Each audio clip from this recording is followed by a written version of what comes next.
What's going on, guys? It's Farewell34 here with the Hyper Network to give you guys my Agents of S.H.I.E.L.D. Season 3, Episode 9 closure review. Coming into the episode right before the mid-season finale, there should be a lot of things happening, but I honestly did not expect like half the things in this episode. There was a ton of craziness that happened, guys, and it was just ridiculous. After the beginning scene in this episode with Rosalind and Coulson having their dinner, that whole one scene right there, the opener was, oh my gosh, it was so epic. It set the tone for the rest of the episode of being Ward-centric and Coulson just super stressed out. Obviously what happened to Rosalind, so she's X'd off, and her henchmen. Actually, like, I knew Rosalind was gonna make it too far. Her purpose was filled already in the show, but just seeing them talking and all of a sudden you see him look at the bullet hole and you're like, oh my god, no, and you see her die, like, that was a really sad scene. Coulson is like off the hinges. He is super stressed. You can see it in the team when he's interrogating them with Ward, and that pretty much goes throughout the rest of the episode. We pretty much see him on a mission to get Ward, and we see that at the end of the episode, this guy jumps out of a plane while it's under fire,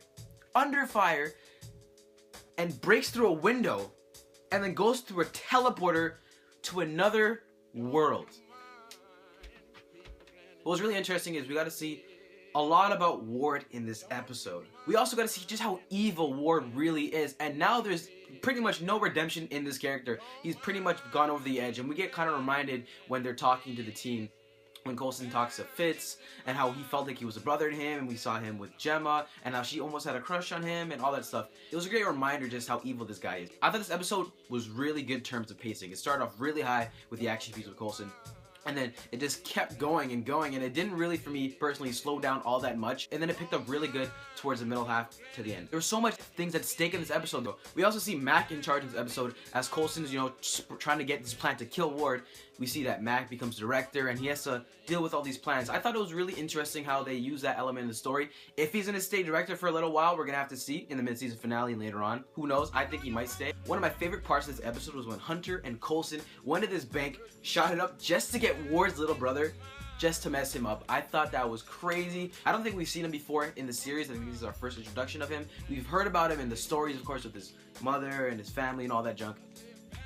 But to see those conversations on the phone with Ward and his brother, it really hurt the guy. We've never seen Ward that hurt before, and I just thought it was great to see that, you know, Coulson's finally getting back at him. Even though Ward thinks he has him on lock, you know, Coulson got the upper hand in that situation. I thought the cast did a really good job of this episode, and the way that they distributed the screen time was really interesting. Matt got a lot more screen time than he usually does. Sky and May, and they didn't really get too much time on screen, but when they did, it was very effective. So towards the end of this episode, when we see Hydra trying to go into this portal, Max sees that there's a lot of people, and they're totally outgunned and outmanned. We see the Secret Avengers pretty much getting formed. Actually, we see that Lincoln and Joey and Sky are ready to go, and they're heading towards Hydra. So I think definitely towards the second half of the season, we're going to see them fully formed and going into a lot of missions, probably gaining new people on the team, and it's going to be great to see. Scenes with Fitz and Simmons, oh my gosh. That scene where Fitz tells Simmons, I'm not strong enough to live in a world without you, oh my gosh. This guy genuinely likes his girl so much, he's going to jump into another world just to save her. I can't say I would do that. What was really interesting about this episode is Ward is really thirsty for revenge, and Malik comes up to him with a proposition telling him that, like, we need you to go and be the leader on the other side.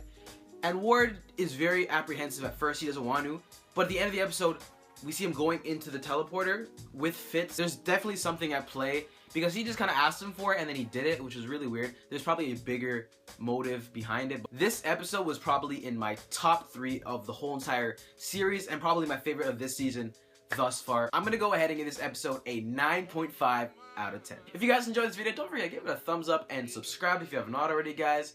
You can check out my channel too. It's called Farewell34 in the links below. You can check it out, subscribe, check out other videos. Anyway, guys, that's my video for today, and I'll see you next time. Peace.